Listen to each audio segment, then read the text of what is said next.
Salut, quoi de neuf tout le monde? Bienvenue dans un autre épisode de B est pour Build. Derrière moi, pas mal de Tesla. J'ai acheté 4 Tesla aux enchères. Ces voitures, inondées pendant l'ouragan Ian, ont été achetées à l'aveugle sur Internet et expédiées ici. Dans cet épisode, nous allons les examiner et découvrir ce que j'ai obtenu. Restez à l'écoute.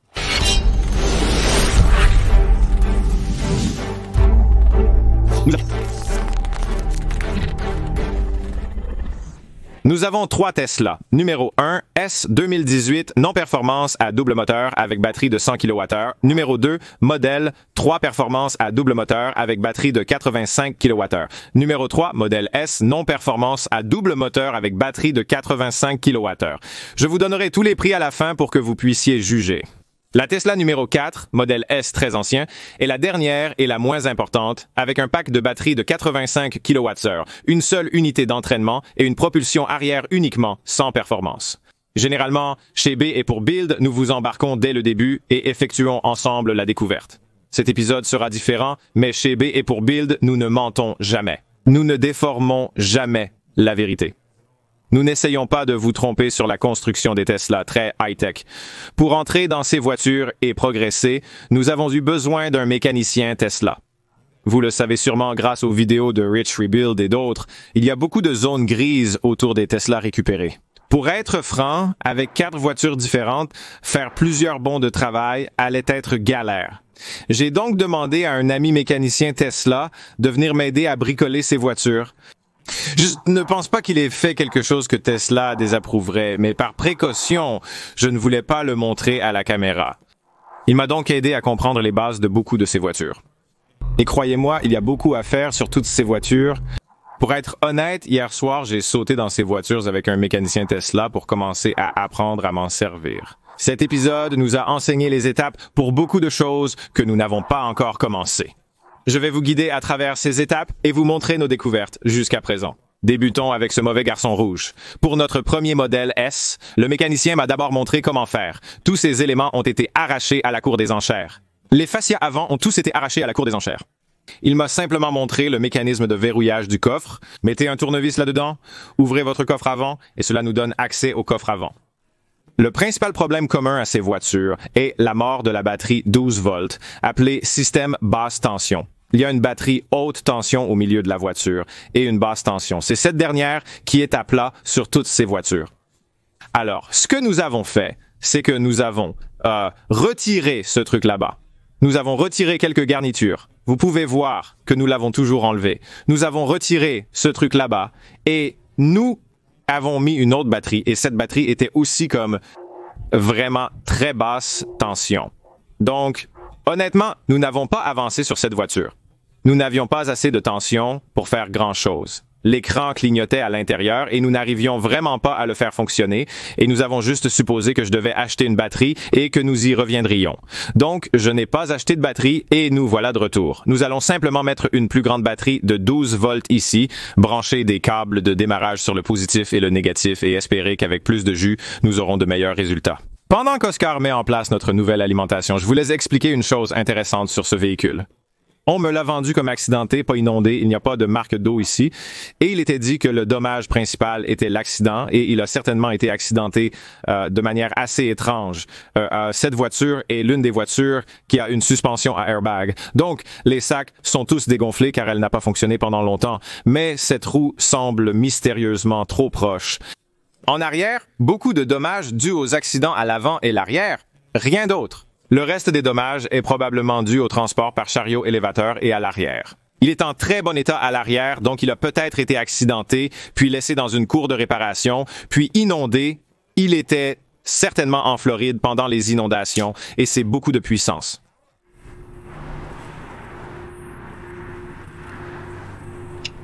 Où avez-vous mis le positif à la terre? Oui, vous les avez mis à l'envers, et c'est le sol que le fil chaud est sur le sol en ce moment. Allez, mec.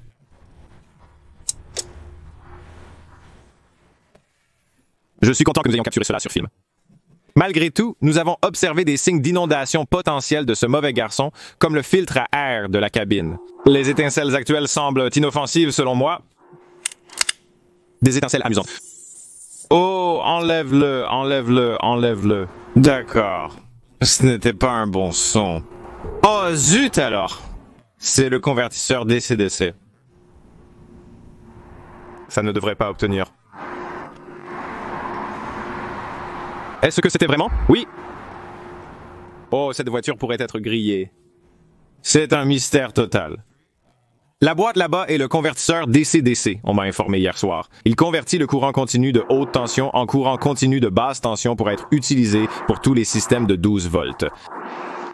Donc, c'est vraiment une chose risquée avec laquelle jouer. Nous allons essayer de trouver un moyen plus sûr d'alimenter ce mauvais garçon. Peut-être en utilisant un chargeur plus traditionnel, comme un chargeur lent ou quelque chose comme ça. Donc, nous nous tenons très loin en ce moment parce que nous avons branché la batterie de 12 volts normale de la manière traditionnelle et ça a commencé à sentir le soufre vraiment très mauvais, ce qui est un signe que la batterie pourrait exploser bientôt.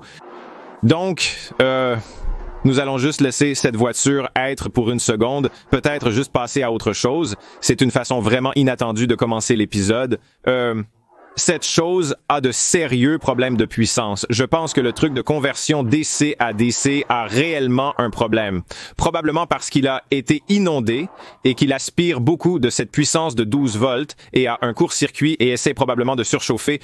Cela ne s'est pas produit hier soir, mais nous avons eu une étrange odeur de soufre hier soir, mais je vous dirai que le reste de ces choses ne s'est jamais produit hier soir. Donc, je vais juste vous dire où nous en sommes avec la voiture et quels sont les prochains pas avec cette voiture. Parce que je veux comprendre quels sont les prochains pas. Il n'y a aucun intérêt pour nous à prendre des risques. Nous causons de graves dommages ou enflammant la voiture.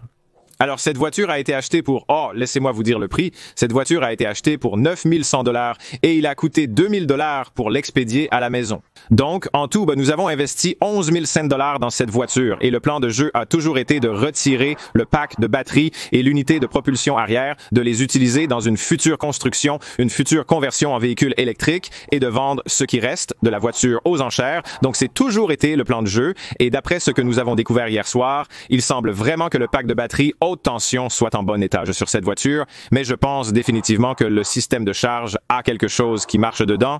Donc, ce que nous devons faire maintenant, les prochaines étapes pour ce véhicule, c'est juste de faire notre plan de récolte et puis de se débarrasser de cette chose et de ne pas la brûler entre-temps. Donc, en ce qui concerne nos plans, je pense que c'est un bon achat. Tous les signes indiquent que ce pack de batterie, le pack de batterie haute tension là-dedans, le pack de batterie de 85 kW est bon. D'accord, passons à la suite. Nous gardons le meilleur pour la fin.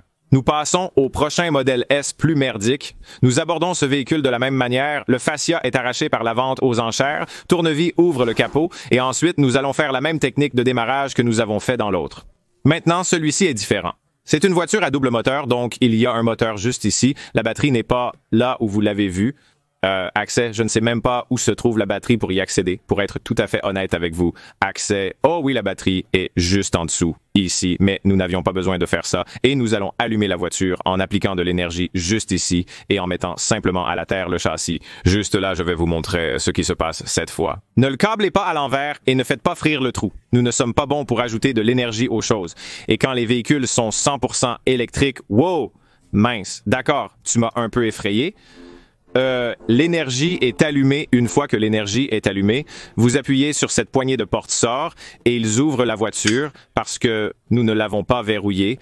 Et encore, c'est nous. J'ai passé cette phase avec le technicien ici, et puis nous sautons dans la voiture. Il m'a appris comment bien aussi. Cette voiture a dit qu'elle n'est pas livrée avec des batteries maintenant. Cette voiture a dit qu'elle a été inondée jusqu'à environ ce niveau de la porte, donc environ jusqu'ici. C'est à quel point cette voiture a été inondée. Il y avait 2 clés malgré qu'on ait dit le contraire. Il y a 2 clés Tesla. Oh, voici l'une d'elles qui se trouve dans la boîte à gants et voici l'autre. Elle était dans ma poche. Donc cette clé est en fait appairée avec la voiture. Elle fait des choses, Gobs, que je ne connais pas car je n'ai jamais eu ce type de clé. Je suis juste monté dans la voiture et elle me dit des choses. Voici notre écran de conduite principal qui indique environ 95 miles d'autonomie pour cette voiture de 130 000 miles, ce qui est beaucoup. Et puis cet écran juste ici nous dit que, vous savez, il n'est pas content que le coffre avant soit ouvert. Dites ignorer et continuez à conduire et je nous ai doxé. Je vais devoir flouter ça. OK. Un autre écran semble mieux. Donc plein de trucs cool sur le véhicule et à partir de là, le technicien a sorti son ordinateur portable, l'a branché et a effectué un diagnostic du véhicule sur ce véhicule. C'est parti, je plaisante. Il est cependant foutu. Ce véhicule a un défaut d'isolation de la batterie haute tension, donc une des cellules est défectueuse. Sinon, nous pourrions simplement la conduire, ce serait cool. C'était une autre voiture que j'ai achetée pour les pièces. Je voulais récupérer le pack de batterie et le moteur. Donc, cette chose a 2 moteurs et le pack de batterie. Habituellement, dans le pack de batterie, toutes les cellules ne lâchent pas en même temps. C'est juste une cellule. Je pourrais acheter une nouvelle cellule, la remplacer, mettre le pack de batterie dans la voiture, probablement la conduire, avoir une modèle S parfaitement fine, ou je pourrais faire mon plan qui est de récupérer les pièces et de passer à autre chose. Donc, je vais récupérer toutes ces pièces. Je vais remplacer cette cellule avec un pack de batterie standard de 4,25 kWh, un moteur et plus de pièces pour véhicules électriques. Je suis optimiste car j'ai acheté cette voiture principalement pour les packs de batterie qui ont une défaillance, mais je pense que nous pouvons les réparer. J'ai de grands espoirs que nous y parviendrons. Malgré quelques déceptions, c'est vraiment une belle voiture avec un intérieur en cuir. Plutôt cool! Bien conservé pour 130 000 miles, coûte 11 954 $, 12 000 $ pour le véhicule, 2 000 $ pour l'expédition. 14 000 $ investis dans cette Tesla. Passons à la Model 3. D'ailleurs, les voitures en arrière-plan ne sont clairement pas des Tesla. C'est une RX-7 qui attend d'être reconstruite et le Porsche Cayenne avec le pire historique et la pire chance de cambriolage dans notre flotte. Il attend que l'assurance le déclare sinistré total. Quoi qu'il en soit, Model 3, cette voiture est vraiment cool. Modèle 3 à double moteur de performance. Donc, quand la voiture vous arrive, la batterie est à plat. Vous faites sauter ce gars-là à l'avant. Le parc d'enchères a fait cela pour nous, exposant 2 fils, un rouge et un noir. Je ne sais pas si je fais encore confiance à Oscar pour faire ça, mais voulez-vous assortir les couleurs, Oscar? Il n'est pas vraiment daltonien. 10% des hommes le sont, c'est énorme. Il va mettre du courant et après 1 seconde, laissez-le là, ça va faire pop. Nous sommes mauvais pour ajouter de l'énergie aux choses, peut-être parce que la batterie en a maintenant. Cela ne fonctionne pas pour que les gens ne volent pas dans votre coffre. C'est la seule supposition possible. Les Tesla sont extrêmement intelligentes. Voici ce que j'ai appris hier. Ils semblent avoir une intelligence considérable. Ils ne feront pas différentes choses selon les paramètres. Ah, il peut sûrement le lire vu qu'il a une batterie lithium-ion intégrée. C'est toujours une batterie de faible tension. Je pense que c'est 16 volts et je suppose que la voiture lit que cette chose a assez de puissance pour la faire éclater et elle dit non merci mec. Voyons si elle le fera pendant qu'elle est déverrouillée. Donc en gros, vous les connectez simplement. Vous les laissez pendant quelques secondes et ça fait juste un bruit de pop. Ah, je veux dire, ça active un solénoïde. Le problème était que la voiture était verrouillée. Je ne sais pas comment vous procédez si la voiture est verrouillée quand vous la récupérez. Donc, ouvrez la zone avant à partir d'ici. Je ne me souviens pas de ce que nous avons fait. Est-ce qu'on tire ça? Oh, oui, donc on a tiré ce truc. Nous avons mis du courant positif juste ici. Nous avons mis la terre ici, nous donnant assez d'énergie pour ouvrir la porte de la voiture déverrouillée. Ces poignées de porte sont différentes, comme ça. Ensuite, j'ai sauté dans une voiture qui sentait fortement la marijuana. J'ai ouvert la porte de la voiture du voisin et on peut entendre les ventilateurs tourner. Les ventilateurs se sont mis en marche, rendant tout vraiment excitant. Ce véhicule nous a été vendu aux enchères et la seule chose que nous avons vue, c'est que l'écran était allumé. C'était très cool. Le technicien a pu se connecter à la voiture, vérifier que tout fonctionnait bien et dire qu'il fallait faire une clé de remplacement. Il avait une clé dans sa poche, un de ces trucs. Apparemment, vous mettez cette chose ici. Sur une Model 3, vous avez une clé comme ça qui fonctionne là. Ou vous le faites sur votre téléphone. Je ne connais rien au Tesla. Il a fait une clé, nous avons mis notre pied sur la pédale et je ne sais pas si vous pouvez entendre ça. Je vais tourner le micro et mettre mon pied sur le frein. Donc, c'est un système de contrôle de traction où ça ressemble au système de freinage anti-blocage qui pense que nous sommes hors de contrôle. Et garçon, il est énervé, mais la chose cool est que nous mettons cette chose en marche, disons ignorer et continuer à conduire et passer en D. Laissez-moi passer en DD. Et c'est parti. Wow, nous avons conduit, nous avons voyagé. Plusieurs pieds de vitesse limitée à 15 miles par heure. Bien, contrôle de traction super énervé. Je ne suis pas sûr de ça. De toute façon, remettez-le en parc et nous sommes bons. Il y a quelques erreurs. Nous avons une erreur ABS que je ne m'attendais pas. Le contrôle de traction est vraiment énervé. C'est juste ici que je ne m'attendais pas à des problèmes de pneus. Les phares sont allumés. Oh, je pense que ça nous indique simplement que nos phares sont allumés. Donc, quelque chose Mais dans l'ensemble, cette voiture a passé le diagnostic sur l'ordinateur portable du technicien et c'était plutôt cool. Pas de défaut majeur, rien de trop catastrophique sur ce véhicule. Et il a le mode fou, l'autopilote, comme un ajout de 15 000 $ d'autopilote. Laissez-moi voir une chose. Je veux voir si j'ai le mode piste chargé sur cette chose ou non. Donc, encore une fois, je ne sais rien des Tesla, mais il y a les paramètres du mode piste et puis il y a le mode drift ici et tout ça. Donc, je suis sûr qu'à un moment donné, je peux créer un mode course ou un mode drift et ce mauvais garçon va dériver. C'est plutôt cool. C'est la voiture que j'ai achetée pour la performance et elle fonctionne et fait des choses de performance, ce qui est génial. Nous avons un bon modèle fonctionnel dans la modèle 3. Franchement, c'était assez facile. Le niveau de l'eau était visible sur la voiture. Malgré sa survie à l'inondation, cette voiture coûteuse était destinée à être un modèle de performance en fin d'année. Les enchères sont un peu plus élevées que la normale. C'était 32 000 $ livré à la maison, cela monte à 34 000 $. Ce n'est pas, c'est un bon achat parce qu'il a l'option à 15 000 $ du pilote automatique complet. Ce n'est pas un bon achat car je peux en trouver un non récupéré pour 45 000 $ dans la rue. Donc, si j'utilisais beaucoup le pilote automatique, ce que je ne ferais pas, ça aurait été un bon achat. Mais là, c'est juste un achat correct vu qu'il a tous les ajouts de performance et tout. Cette voiture a un énorme potentiel pour aller vraiment très vite, de 0 à 60 en 3,1 secondes, entièrement électrique et une voiture vraiment très fiable.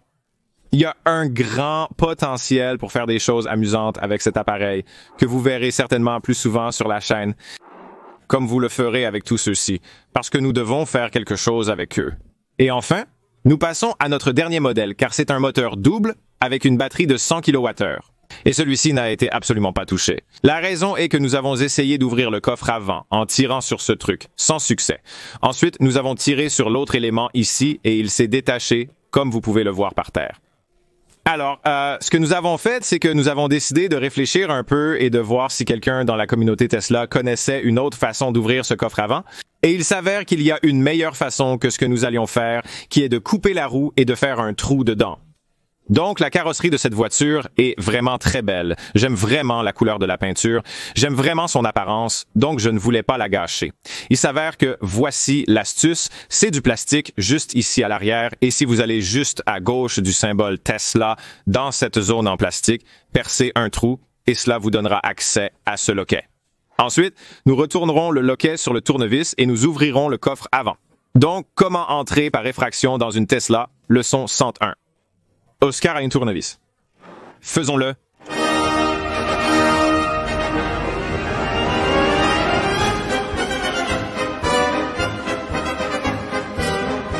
Ah, nous l'avons eu. C'était cool. Si vous devez le faire chez vous sur votre propre Tesla, ne commettez pas d'effraction, ce serait illégal. Ne soyez pas un criminel. Ayez cette lampe de poche sur vous. J'ai percé un tas de trous à côté du thé. Avez-vous touché et tiré sur ce câble? Oui. Touchez le câble, tirez sur le câble. Nous a permis de libérer le capot. Et puis à partir d'ici, je pense que nous allons enlever certains de ces plastiques. Nous devrons probablement enlever ce bloc de fusible similaire à celui de l'autre voiture. Après avoir retiré quelques plateaux en plastique, détaché les tuyaux de drainage et glissé le tout, nous avons accès à la batterie et au bloc de fusible, comme sur l'autre modèle S. Nous allons avancer et appliquer de l'énergie en espérant sincèrement ne pas voir autant de fumée et feux d'artifice que la dernière fois. D'accord, Oscar, donc le rouge va sur le positif. Ben, qu'est-ce que c'est? Oui, ben, mets-le là et nous allons... Hey, la voiture est vivante. Des trucs cool se sont passés. Allons à l'intérieur voir ce qu'il pense. Mon ami technicien a dit qu'on a vu des signes de vie aux fenêtres, comme si elles bougeaient un peu. Donc, c'était bien. Ensuite, appuyez sur le frein pendant 30 secondes et des choses pourraient commencer à se passer même sans clé. J'espère donc qu'il a assez de puissance. Des choses se passent. Mon pied est dessus depuis un moment et je suis inquiet. Nous manquons de puissance ailleurs. Si ces deux écrans sont morts à cause de l'inondation, cette voiture pourrait être vraiment foutue, ce qui semble être une très mauvaise nouvelle. Les gars, comme vous pouvez le voir, il fait plus sombre dehors. Nous avons décidé d'essayer plusieurs options, en appliquant plus de puissance et en changeant même la batterie pour être vraiment sûr de cette voiture. N'a envoyé aucun signal à la navette mère. La navette mère Tesla, pour dire ce qui se passe, les ordinateurs ne s'activent pas lorsque nous appuyons sur la pédale de frein. Elle a des fonctionnalités vraiment très basiques, comme les fenêtres qui monte à peine quand nous la branchons. Mais à part ça, cette chose est totalement et complètement bloquée. Vraiment de très mauvaises nouvelles. C'est celui que je voulais vraiment conduire. L'intérieur est magnifique. C'est un modèle de 2018 et je l'aime vraiment beaucoup et il ne va vraiment nulle part. Le modèle 3 argenté était une édition non-performance à double moteur. Comme je l'ai dit, dans le plus récent cependant, 2018, celui-ci nous a coûté 17 000 $ avec 2 000 $ de frais de port, soit 19 000 $. C'est un gros L. Il a une batterie de 100 kWh, mais le système basse tension et l'ordinateur ne fonctionnent pas, probablement à cause d'une inondation. Le fait qu'il soit mort dans l'inondation ne permet pas de juger de la qualité de la batterie. C'est une inconnue totale. Nous avons acheté tous ces modèles S. Ils ont été achetés pour récupérer des batteries et des moteurs.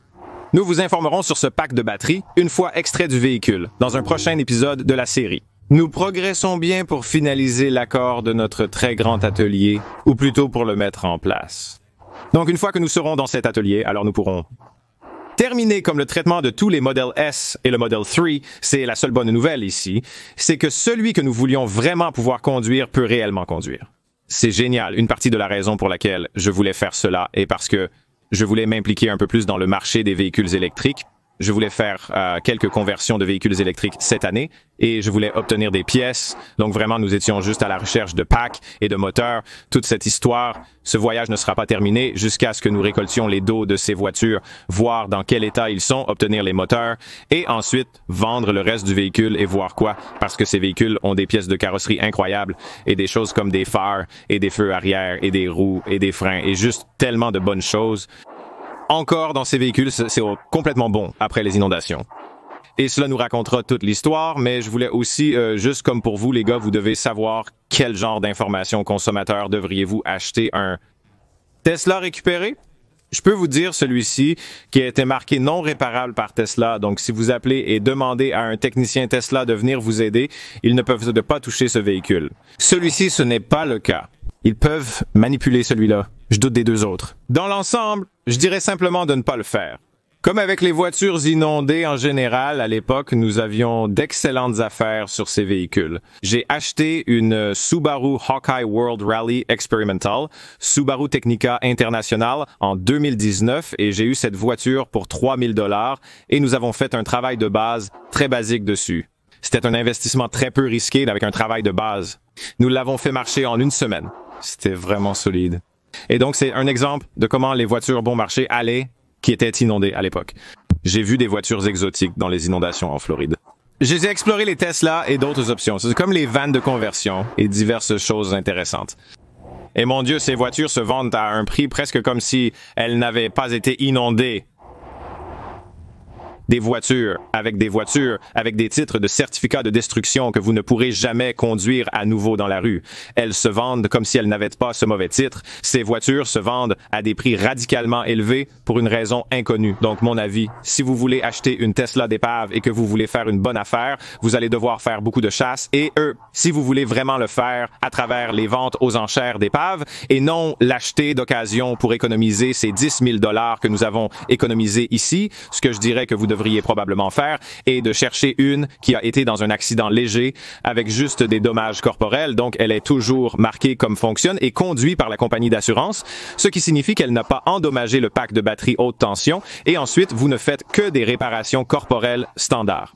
Et je pense que ce serait la manière la plus sûre de procéder si vous êtes vraiment déterminé à le faire. Si vous êtes vraiment réticent au risque, je dirais probablement juste de l'acheter sur le marché de l'occasion et d'aller dans cette direction.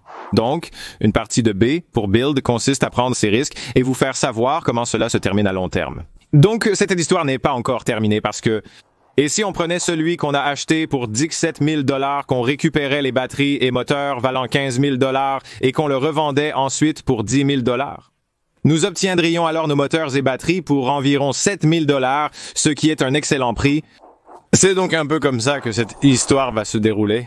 Parce que je peux vous dire que je sais juste en regardant l'intérieur et l'extérieur de ce véhicule qu'il reste beaucoup d'argent et de pièces dedans, mais nous devrons attendre et voir. N'oubliez pas, pour avoir une chance de gagner notre voiture de drift Nissan 370Z, nous la donnons dans environ 3 semaines. Toutes les règles sont sur bis4build.com. Découvrez nos nouveaux produits. Les bénéfices de ces ventes soutiennent nos activités. Et nous apprécions tous ceux qui ont des produits et qui ont participé avec cette voiture. Nous sommes impatients de la donner à l'un d'entre vous très bientôt. Merci pour cela et nous vous verrons lors de la prochaine.